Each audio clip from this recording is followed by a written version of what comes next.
Hendon, when you were able to lead the band, what was the process like? Did the band director bring a ladder out for you? What was the process like? Yeah, so I was walking over to sing with my teammates after the win, and the band director grabbed me and asked me if I wanted to direct Rocky Top, and I was like, oh yeah, for sure. And then I was kind of scared though, getting on the ladder with my cleats on. I was like, I hope I don't fall. So I was being very careful, walking up the ladder and standing there as well.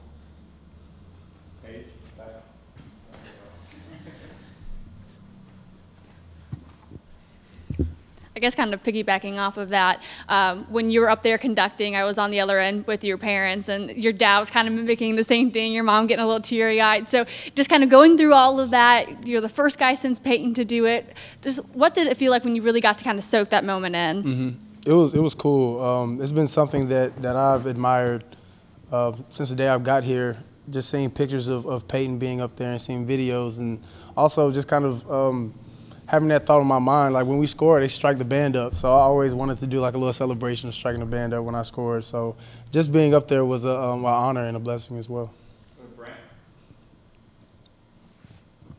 Hendon, kind of moving forward to this game, night game on the road. You guys played just on the road 2 weeks ago at Georgia. What is your message to the offense in terms of having a little better composure and poise on the road this time? What do you guys work on this week to handle that better? Honestly, I feel like everyone on the offensive side of the ball is excited to go into this atmosphere. We've seen what it was like at Georgia, and moving forward, we knew what to expect. So, anytime going into an environment like this, you want to prepare and do different things to get ready for that environment. So, crowd noise at practice is a thing, but really just going out and locking in and communicating at a high level is what we need to do. And Cooper was the 4th offensive lineman to be SEC Lineman of the Week. What specifically is he doing at a high level right now for you guys?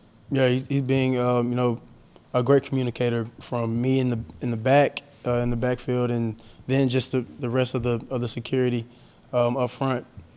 Just being that force up front is huge for us, and then being on the same page, that's a huge deal. Like if everyone isn't on the same page, then the play is dead. It starts with them. So just him bringing that energy every day and positive vibes whenever we're at practice. He's always, cracking a couple jokes, keeping us uplifted, through the hard days of practice or camp. He's a great guy to work with. Hendon, I know it's early in the week, but what do you know about South Carolina's defense and what they do well? Yeah, they're physical. They have great size on the back end. Up front, they're very athletic as well. They like to run a lot of man, a lot of hands-on things, fly around to the ball and play with the hair on fire. So, looking forward to Saturday. We could ask you about a lot of different stats, impressive stats that you have individually, but team-wise, you guys are number 1 in the country in scoring. You're number 1 in the country in yards. What level of pride do you have in those team numbers? Mm-hmm. That's where all the pride is. It's about the team. It's not about individual accolades. That'll come with the success of the team. So we're not really worried about any individual accolades. Very blessed to be able to go out there and do what we set the goals up for ourselves earlier this season, and being able to go and attack those goals by being the number 1 offense in those regards, yards and points. That's what we strive to do. We strive to get 6 out of every drive. And then you talk about it just being about the team, not the individual accolades. You are obviously very much in the Heisman conversation. Do you try to block that out? Do you try to, if anybody comes up to you and talks to you about it, you try to shut them down? Or how do you kind of approach that part of the season for you?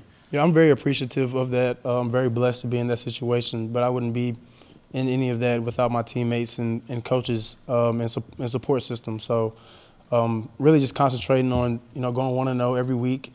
When someone approaches me with it, I have the same answer. We just want to win ball games. So if any accolade that comes with that is cool. But, just making sure that we're winning ball games and continuing to build a brotherhood here at Tennessee is what I'm focused on. Hendon, what was it like to get Dylan Sampson back into the lineup a little bit? And if you could go back to the LSU game, I know there was a play where the pass pro may not have gone the way he wanted and you kind of got lit up. Was there anything you said to him after that about, hey, like, let's make sure we don't do that again? Oh no, he Samp is really hard on himself as it is, so you don't have to really give him too many words. I give him a couple words of encouragement, like you get this ball, make sure you do your thing, which he always does. He never disappoints when he has a rock in his hands. From day one, getting here to grasping the offense at a fast pace. He's a bright young guy, and I'm excited for his journey here at Tennessee. After the game, Jalen Hyatt said he didn't play his best game because of the drops. What are the conversations like with your wide receivers when they drop a ball? Mm-hmm. It's there, like I said, same thing with the receivers. As D Samp, they're extremely hard on themselves, and so am I. I feel like I haven't, played my best ball this past game. We won. That was the ultimate goal, so that's good. But we definitely have a lot of things to clean up. Hyatt is extremely tough on himself, as the rest of the wide receivers. They pride themselves in not dropping balls. So me just being there and being a good leader and just encouraging him, hey, keep your head up. We still need you. And him being able to respond, with a big touchdown catch he had, following those drops. I'm proud of him and the steps that he's made, and I can't wait to get back out there with him on Saturday and get some more big plays. I'll do a couple more. We'll go to Eric, Vince, Patrick. Hendon, this staff has schemed up some plays this year, some nice play designs, a couple other, from Saturday. Is there ever a moment before the snap where maybe it's the DB following in motion or whatever, that all right, this play is going to go? Sometimes, yeah. Well, really just from film study and preparation, I can tell when the play is going to be a big play. Other times, sometimes it might be a gray look, but then the picture will clear up and it's a huge play. So anytime just going through that process, just making sure my eyes are in the right place and going through the same process that we talked about in the meeting room to practice and translating that to game time. Hendon, as a leader, you probably have the best gauge of this as anyone. The guys that aren't getting a lot of playing time right now, mm-hmm. how engaged and prepared are they just mm-hmm. in case they do get an opportunity? Yeah, extremely engaged. We've done a great job of continuing to communicate throughout position rooms. The leader of that room is communicating and making sure that everyone's on the same page, whether they're in or if they're on the sideline watching the guy behind them play. And that's something that we've prided ourselves in from the beginning of last January, just being very efficient in our communication and very efficient in our preparation as well. We believe that the preparation and the work you put in, will show on Saturday. So if you're not doing what you need to do off the field or on the field, then when game time comes, you're not going to be ready. And with Jalen Hyatt, he's from Columbia, that area, played in that stadium in high school. They didn't recruit him. Do you think he has this game circled going into this week? Yeah, for sure. Jay Hyatt, anytime you go home to play, it's a great feeling. And Jay Hyatt plays with a chip on his shoulder week in and week out. His competitive fire is amazing. I just want to match it, whenever we're out there together. And you can see that intensity that he plays with, when he catches the ball. He's playing very physical right now, playing very smart and savvy. And, it's a cool thing to go home to your hometown and have family and friends there and put on a show. So I'm excited to see Hyatt do his thing. Obviously, pocket integrity is key in the game. You stayed relatively clean last week. What's been the preparation, the work like to make sure that it's not like the Georgia week and you are able to still have that strong pocket and get downfield? Mm-hmm.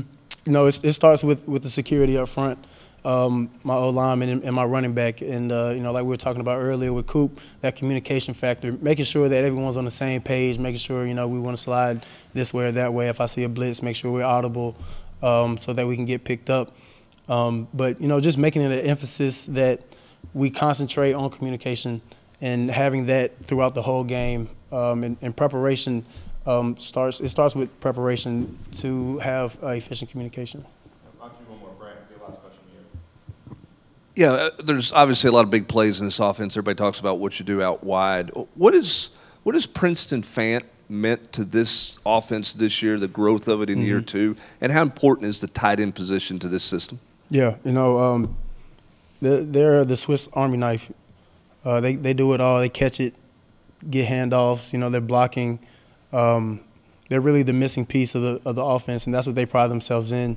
coming in with a great attitude, making sure that they're playing physical, and being that missing piece. So P and Jake Warren just being great leaders in that room as well. They got a lot of young guys in there.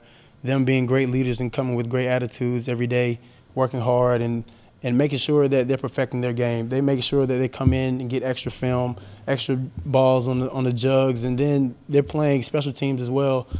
So, really just them being everything that we need, wearing a lot of hats. Thanks, Hendon. Yes, sir. Thank y'all. That's it for everybody.